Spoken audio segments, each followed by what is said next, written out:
HighBridge, a division of Recorded Books, presents A Fine Red Rain by Stuart M. Kaminsky, read by John Mclain. Think carefully of the town we have seen in the play. Everybody agrees that there is no such town in Russia. But what if it were the town of our soul, lying within each of us? Nikolai Gogol, The Denouement of the Inspector General. 1. The man sitting on Gogol's shoulders was weeping and shouting, but Porfiry Petrovich Rostnikov couldn't hear him. Rostnikov stood in Arbat Square across Gogol Boulevard, straining to hear the man's words over the gentle bump-thump of the light September rain. It was very early on a Monday morning. Buses and cars crept up Suvorov Boulevard. People on their way to work on Arbat Street and on the new Arbat, or Kolyinin Prospect as it was officially known, climbed off the buses or hurried out of the underground Arbat Square metro station behind Rostnikov. A few people, like Rostnikov, paused to watch the ranting man and wonder how he had climbed the statue, which stood tall and apparently unclimbable in the small park. People pressed their faces against the windows of the buses to catch a glimpse of the man on Gogol's shoulders. A Volga stopped, and the bespectacled driver stepped out, cupped his right hand over his eyes, squinted at the man and Gogol, and got back in, shaking his head. "Gogol looks amused, like it's a game," said an old man clutching a cloth bag. He had spoken to Rostnikov, who grunted in reply. Gogol did look amused. There was a small smile on the statue's face, and the man who clung to it had his arms wrapped around the statue's eyes, so that it looked as if Gogol were trying to guess who the man might be. "Gogol liked games," the old man said. Rostnikov grunted and looked around for a uniformed MVD police officer. Had he not made a routine stop to check on the possible sighting of a known pickpocket, Rostnikov would not now be standing in the rain. He looked again for a uniformed officer. Usually they were quite visible.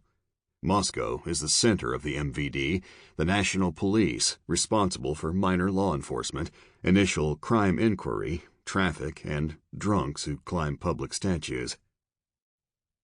Rostnikov's left leg began to ache, and he knew that he should get out of the rain. The leg had been injured when Rostnikov was a 15-year-old boy fighting the Germans outside Rostov. He had been labeled a hero then, had been made a policeman, one of the youngest policemen in the Soviet Union. Despite his handicapped leg, had been honored with medals that made his father proud and his mother weep. Rostnikov had married, had fathered a son, had been promoted to inspector in the Procurator General's office in Moscow. The Procurator General, appointed for 7-year terms, the longest term of any Soviet official, was responsible for sanctioning arrests, supervising investigations, execution of sentences, and supervision of trials. As an inspector in the office of the Procurator General, Porfiry Petrovich Rostnikov had earned a reputation as a determined, intelligent investigator. But that was all in the past. Rostnikov had recently been transferred on temporary but open-ended duty to the MVD, the police, uniformed and ununiformed, who directed traffic, faced the public, and were the front line of defense against crime and for maintenance of order. It was clearly a demotion for Rostnikov's too frequent clashes with the Komitet Gosударственной Безопасности, the State Security Agency, the KGB. It wasn't that Rostnikov was a troublemaker, far from it. It was simply a matter of the KGB's being involved in so much that it was difficult to avoid them. Rostnikov was now assigned to Central MVD headquarters, serving directly under Colonel Snitkonoy, the Grey Wolfhound. Rostnikov's job was to handle assignments from the Wolfhound on less than important cases. After the investigations, if the doznania or inquiry indicated it, the cases might be turned over to the procurator's office for further investigation and prosecution, provided, of course, that the KGB did not label the cases political.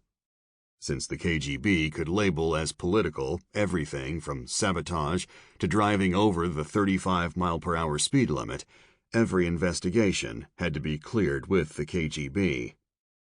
Still, important cases of theft, robbery, and murder usually went to the procurator's office. Until August, Rostnikov had been a chief inspector in that office, pursuing the investigations of such important cases. At the moment, however, Rostnikov was getting wet as he engaged in a literary debate with an old man. "Jews and Cossacks," the old man next to Rostnikov said with a smile. The old man wore a soggy workman's cap and a faded gray jacket. A soppy cigarette that had long ago been stilled by the rain still sat in the corner of his mouth. "Gogol was obsessed with Jews and Cossacks," the man explained. "He was a Ukrainian," said Rostnikov, straining to hear what the man who had now climbed onto Gogol's head was shouting. It was probably Rostnikov's responsibility to try to get the man down. It was a responsibility he preferred to deal with only if no other solution could be found. He had faced drunks and madmen throughout his career. It was always a disaster. Now, at 55, Porfiry Petrovich wanted no more disasters. What he wanted was a young uniformed MVD officer or two who would gain valuable experience from dealing with this ranter and the traffic jam he was creating. "Gogol was greater than Pushkin," challenged the old man at Rostnikov's side. "You know that."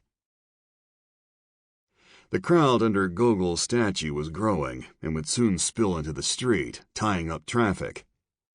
Pushkin praised Gogol's depth of feeling and poetry. Tolstoy called Gogol a genius, said Rostnikov. "I'm not questioning his genius," insisted the old man. "Who's questioning the genius of Gogol? Did I question his genius?" the old man asked. "What I said was—" "Who is a genius?" interrupted a portly, well-dressed woman with a little mesh bag full of vegetables. "That one's a genius?" She nodded at the ranting man perched on the statue. "We're not talking about him," corrected the old man. "We're talking about Gogol." "Of course he was a genius," said the woman. "Who said he wasn't?" The old man pointed at Rostnikov. "He did." Rostnikov made up his mind and sighed. "I'm a policeman," he said. "Then that's different," said the old man, walking in one direction while the well-dressed woman with the vegetables headed toward the metro station.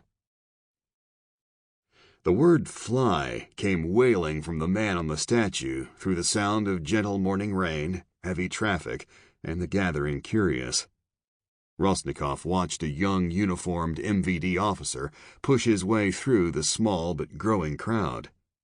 If the rain were to stop, the crowd would become a circus. The young policeman called out something official-sounding to the man on Gogol's head, but the man laughed. The police officer looked confused, and someone called advice from the crowd. Rostnikov sighed and trudged across the square and Gogol Boulevard, holding out his hand to stop an advancing Moskova sedan that seemed determined to roll over him. At the fringe of the crowd, in spite of the rain, an enterprising man with a sad face, badly needing a shave, had set up a makeshift fold-out stand and was selling, or trying to sell, vegetable seeds. "5 for a kopeck," he shouted. "All from Africa. They'll grow as big as your fist." Business was bad, but not terrible. A family, man, woman, and 2 young boys, that seemed to be from the country began to talk to the seed salesman without taking their eyes off the man on the statue. Rostnikov lumbered past them and made his way through the crowd. "Don't shove," said a young man with long hair. He was wearing American jeans and holding the hand of an equally young girl with practically no breasts, who was also wearing jeans, and a white T-shirt that had "The Police" written on it in English. Rostnikov momentarily pondered the meaning of the message.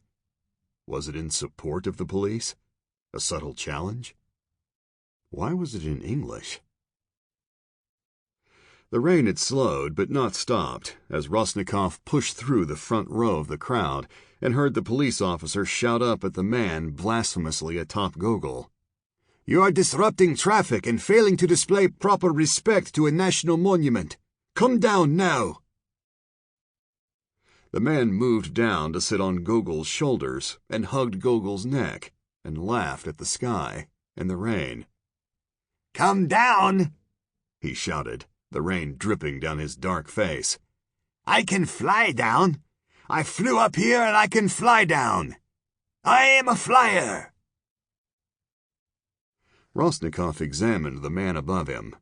He seemed familiar, not familiar like a friend, or even like the driver of a bus one sees over and over, but like a face one has encountered, examined. He was in his 40s, wearing neat, wet dark pants, a heavy gray shirt, and a jacket that almost matched the pants. He was well built, like an athlete. He seemed to have some secret that he shared only with the sky and the ear of the statue, which he leaned over to whisper into. "Officer," Rostnikov said to the policeman. He responded, "Back! Stay back!" "I'm Inspector Rostnikov," Rostnikov explained, wiping rain from his brow. The police officer turned quickly, came to attention, and then relaxed openly, pleased to have a superior take over a situation that was beyond him. The officer, hardly more than a boy, had reddish cheeks and a pouty lower lip. "Yes, Comrade Rostnikov, I recognize you," he said. "This man—" "Officer—" "Timis Karasyeva," the officer said. "Karasyeva," Rostnikov said, looking up at the man above them. "Get some help and move the crowd back. Tell them they'll be late for work. I'll deal with the man who flies on statues." "Yes, comrade," Karasyeva said, with a relieved smile, as he turned with great zeal to order the reluctant crowd back. The crowd argued, Karasyeva insisted, and as far as Rostnikov could tell, the policeman did an adequate job. From the corner of his eye, Rostnikov saw 2 more uniformed officers making their way down the sidewalk. The crowd seemed to have grown to more than 100 as Rostnikov took another step toward Gogol. "I am Inspector Rostnikov," Rostnikov called up to the man. "Господин, comrade," the man called down with a smile. Then the smile turned to a frown. "I don't care who you are. I am here to talk to Gogol, to cheer him up, to ask his advice." "Then," said Rostnikov, "you have chosen the wrong Gogol. The one you are on is the smiling Gogol, the standing Gogol.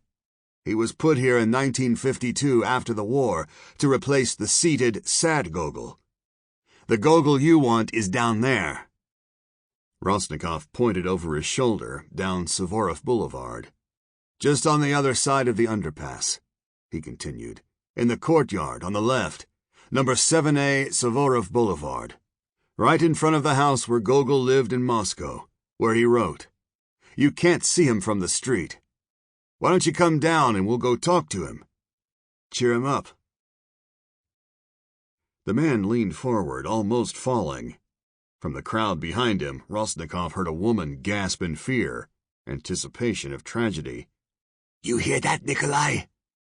The man whispered loudly into the statue's ear. "This fire hydrant of a policeman who knows so much thinks I should abandon you." The man leaned dangerously forward to examine the face of the statue, and then sat back again. "Gogol is amused," he announced. "I was a young policeman when this statue went up," Rostnikov explained. "I helped to keep traffic back then as the young men behind me are doing now. It was even raining that morning." "History repeats itself," the man said, shaking his head wisely. "As Marx said," Rostnikov continued, "where I now stand and you sit once stood the walls of the White City. This is where the Arbat Gate stood, and where in 1812 Napoleon's army entered the city, set up their cannons, and destroyed the Troitskaya Gate of the Kremlin." "The 1812 overture?" asked the man, letting go with one hand to clean his face of rain. Rostnikov wasn't sure, but he nodded. "You know history," the man on the statue said. "Some," agreed Rostnikov conversationally.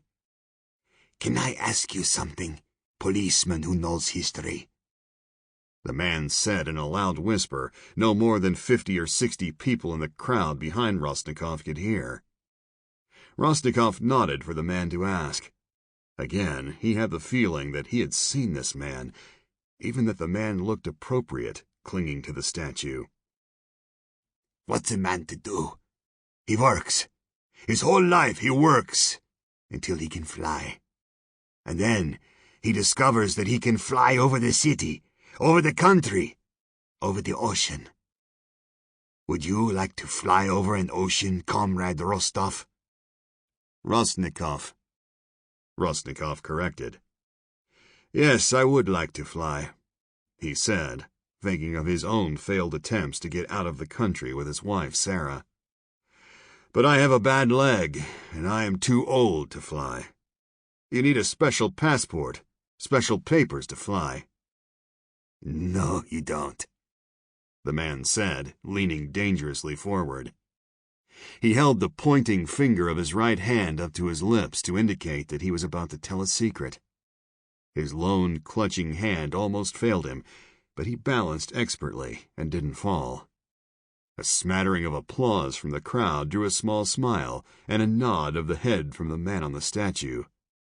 "I could tell you how to fly if you had property, money. Not Soviet money, but money from the dirty—" The man spat into the wind and rain at the thought. "Countries." "I would like to have you tell me," said Rostnikov. "But look." He turned and pointed at the crowd, at the traffic. "You are stopping people from going to work. I'm standing here soaking. I have only 2 suits and can't afford to lose one to the weather. I'm not such a young man, and I have a leg—" "What do you take me for, a fool? May your father choke on half-cooked jelly if you take me for a fool," the man said, and then loudly to the crowd, "He takes me for a fool! Don't take him for a fool!"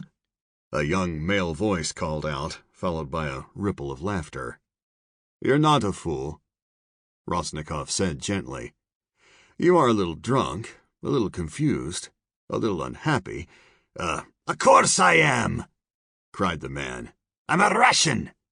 But the important question is, do you like me?" "At the moment," Rostnikov sighed. "But I will probably begin to grow impatient and have to call in a truck and ladder." "If you do," the man announced, "I will simply fly from here." With this, he let go with both hands, and Rostnikov leaped forward awkwardly to try to anticipate and possibly break his fall. But the man didn't fall. He clung to the neck of the statue with his feet, leaned backward, and then sat up, arms out, dripping with rain, as the crowd applauded. Rostnikov turned, found Korostyeva, and beckoned for him to come forward.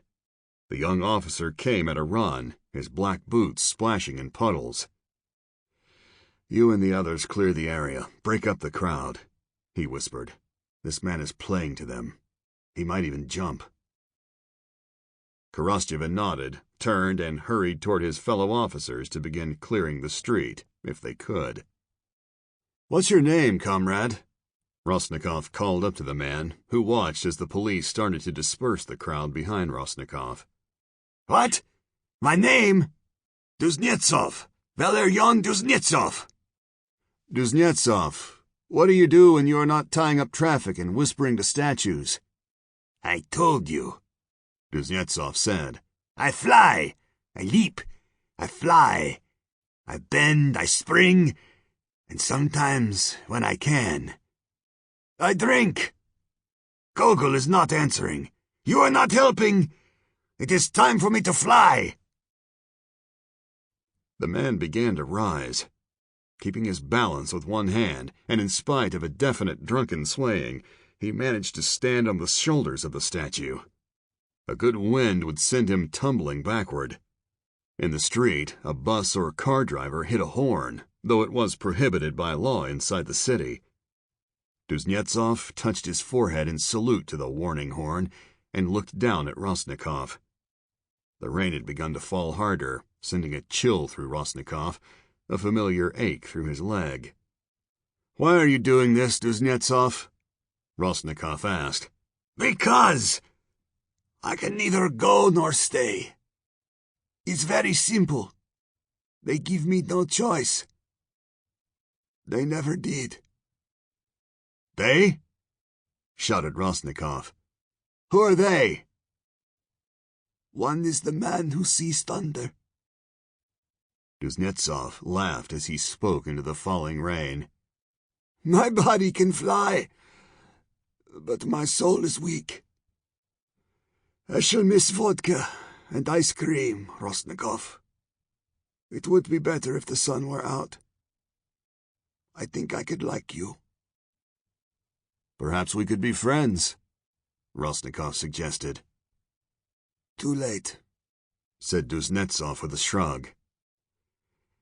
"I should have shaved." Rostnikov was never sure whether it was a gust of wind or a determined leap that sent Duznetzov into a mid-air somersault off Gogol. Screams cut through the rain behind Rostnikov, who hurled himself forward in a useless attempt to get below Duznetzov, to possibly catch him, cushion his fall. Even with two good legs, Rostnikov knew he could never have made it, but he tried and almost instantly wished he had not. He splashed behind the statue just in time to witness the leaping man land head first onto the concrete walkway. Rostnikov stopped, closed his eyes, but he closed them too late. He added the image of Duznetzov's crushed skull to a mosaic of terrible memories from the war and years of dealing with victims and madmen. There was no use now in hurrying to the body. He let the uniformed police run past him, heard their boots hit the walk as he stood, forgetting the rain. "Keep them back," he ordered, and two of the policemen halted.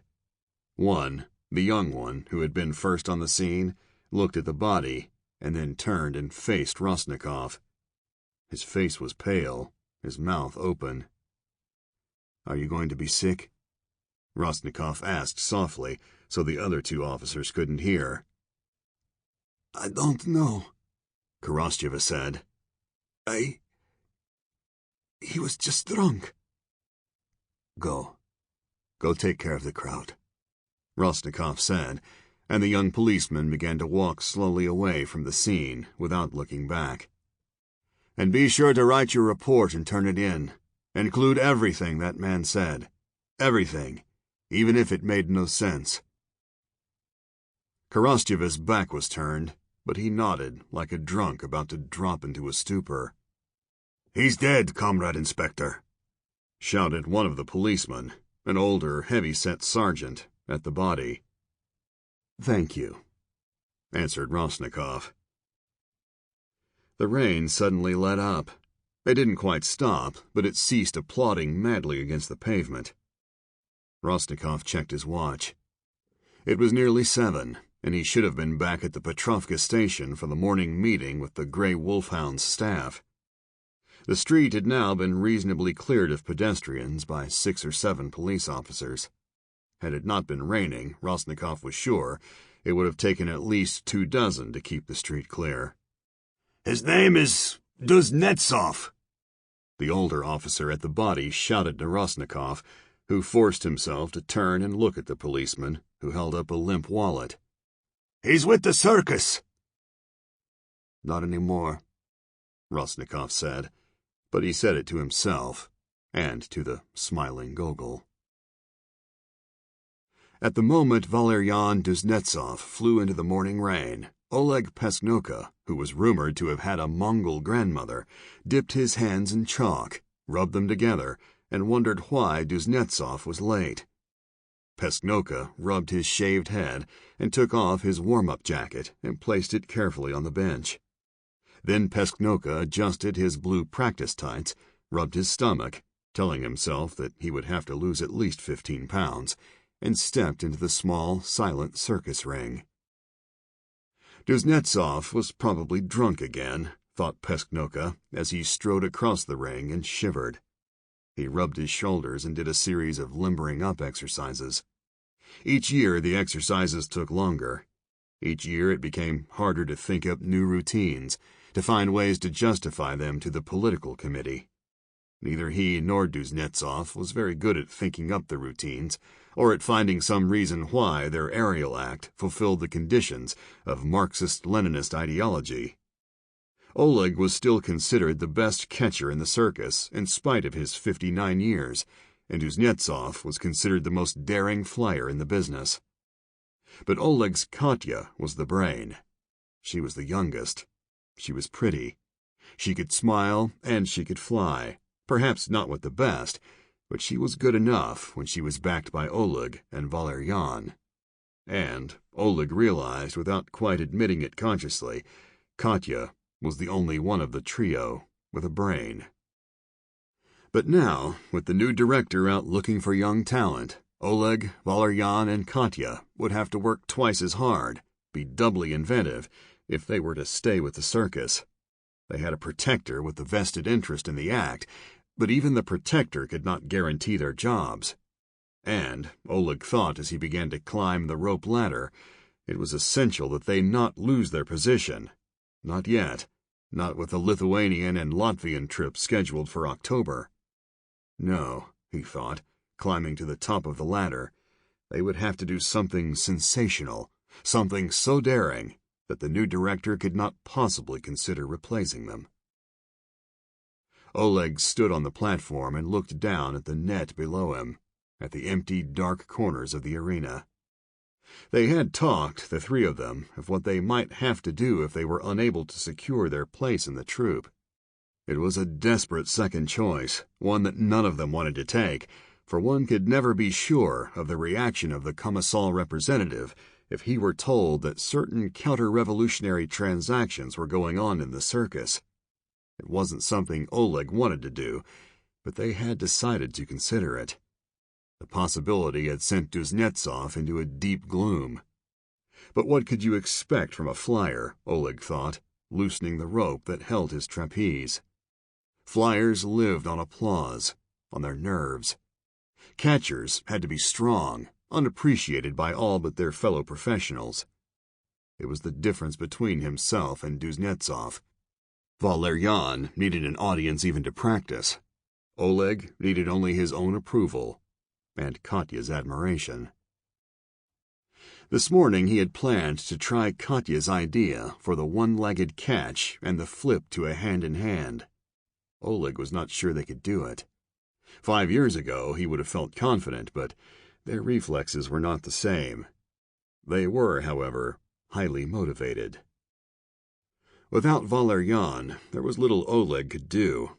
He had left Katya sleeping in their apartment, knowing she would come in an hour or two when she awakened and found his note, would come and criticize, advise, encourage. Oleg sighed, checked his hands, grabbed the bar, and swung out over the net below. The rush of freedom he always felt when he swung above the net pulsed through him and made his muscles ripple. He pulled himself up on the swinging bar, forcing himself not to grunt with the effort, and hooked his legs around the bar and the swing ropes. As he swung, he let go of his thoughts, stretched out his arms, imagined the catch, the throw, Valerian's flip, and the split second he would have to grasp the ankle. He swung and imagined. Yes, he decided, he could do it. Something slipped. He felt or sensed the slip. It was very slight at first. Oleg was upside down. He seldom looked up to the ceiling. There was no need to do so. But this time he sensed that there was a need. He craned his thick neck up toward the darkness where the ropes were attached. There was someone up there. "What are you doing?" he called. The figure continued to maneuver in the darkness. Sample complete. Ready to continue?